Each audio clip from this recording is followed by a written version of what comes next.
tell you about some of the graphs which can be framed for multiple choice questions for a zero order reaction. I have told you just now about them, and just a recap of them. Suppose this is the rate. If you plot rate against concentration, then I have told you that the rate is independent of the concentration in a zero order reaction. So we will get a straight line if we are plotting rate against the concentration. Similarly, when rate is plotted against time, again we will get a straight line because the rate of reaction will not depend on the time in the concentration. So these are the two graphs. If they are given and you are asked that what is the order of the reaction, but you have to predict from the graph, then you can easily predict that if the rate is plotted against concentration, it will be a straight line. Similarly, if rate is plotted against time, then again it will be a straight line.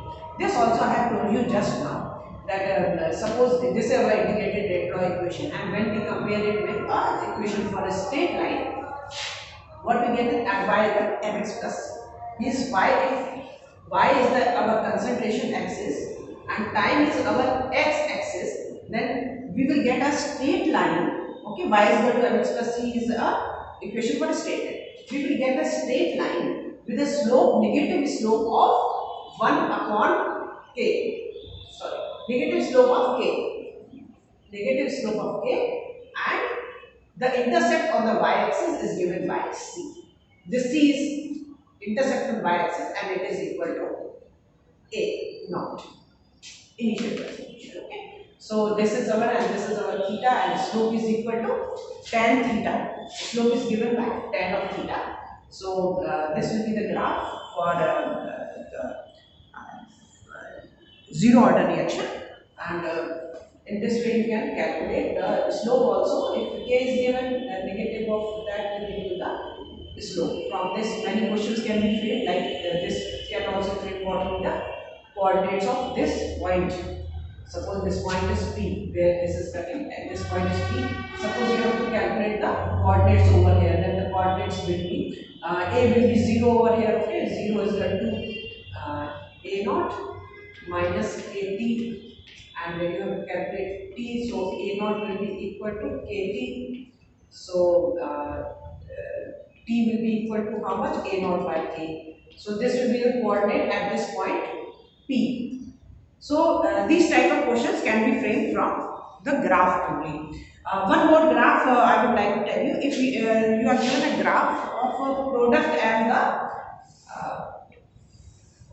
graph of here we are having the reactant graph. This is our reactant graph, reactant and concentration of the reactant with time. Okay, this is concentration reactant time. If you are given a graph of product with time, it will be somewhat like this. Okay, this is our product graph. Graph of product in a zero order reaction. The concentration of the product goes on increasing. This is concentration and this is time. So concentration of the product will go on increasing. So this will be our graph for the product, and this will be our graph for the reactant. This will be having a negative slope, and this will be having a positive slope. And another graph that can be made is of the half-life. Half-life is plotted against the concentration. Then you will get a graph of this type. And the half-life equation, as we have seen, is given by this, and this can also be viewed in the form of y is equal to mx plus c, so that we get a straight line and we can calculate the slope also. This can be written as p half is equal to 1 upon 2k a. Okay, 1 upon 2k a. Then we write this separately. A plus 0. So if we compare it with equation for a straight line, it is given by y is equal to mx plus c. Means if we plot half-life on y-axis, okay, and we plot the concentration on the x-axis, then we will get a straight line. The intercept is 0, okay, intercept is 0. And the slope is given by 1 upon 2k. The slope is given by 1 upon 2k. So the slope is what? Tan of theta. You can calculate the slope very easily from this. So these are some of the graphs which can be framed for MCQs for a zero order reaction. So now let me give some examples of zero order reaction and then we will finish it. Some simple examples of zero order reaction. One is a very common example of this photochemical reaction. H2 and Cl2 combines to form twice of HCl. It may seem to be a second order reaction since if we calculate R, seems to be a second order reaction, and it is a bimolecular reaction also. And this is natural, this indicates sunlight. This is the photochemical reaction. But the rate, when it is determined experimentally, I have told you that the rate is always determined experimentally, but molecularity can be predicted from a balanced chemical equation. So this is a balanced chemical equation. We can predict the molecularity only. The rate can only be predicted experimentally. Okay. So this R, the rate of reaction is found to be proportional to concentration S2 raised to 0, concentration raised to 0, since it is a zero order reaction. Another most common example is dissociation of gases. One is decomposition of HI also, and one is decomposition of NH3 on platinum surface. It decomposes at high pressure N2 and BH2. Again, the rate of reaction is independent of the concentration of NH3, so it is a zero order reaction. One more thing I would like to tell you here about special zero order reactions. We have talked about A forming products or zero order reaction.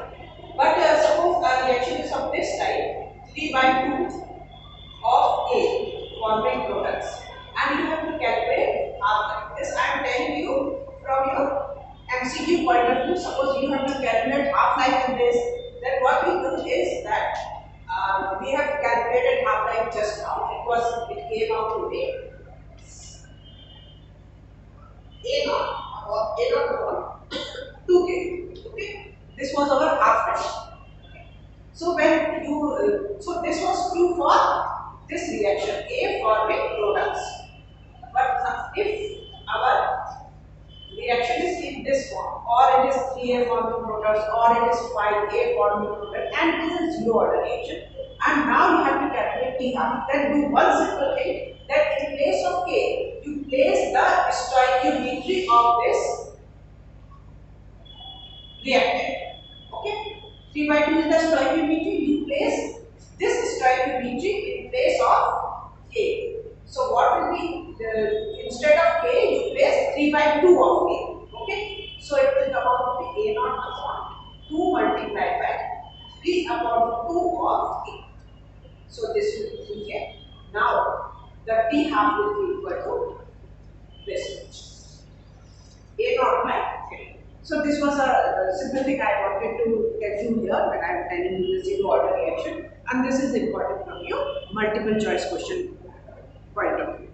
So I think this was all about the zero order reactions, and I will pick up some of the numericals when I will tell you about the order of reactions later on. So thank you so much.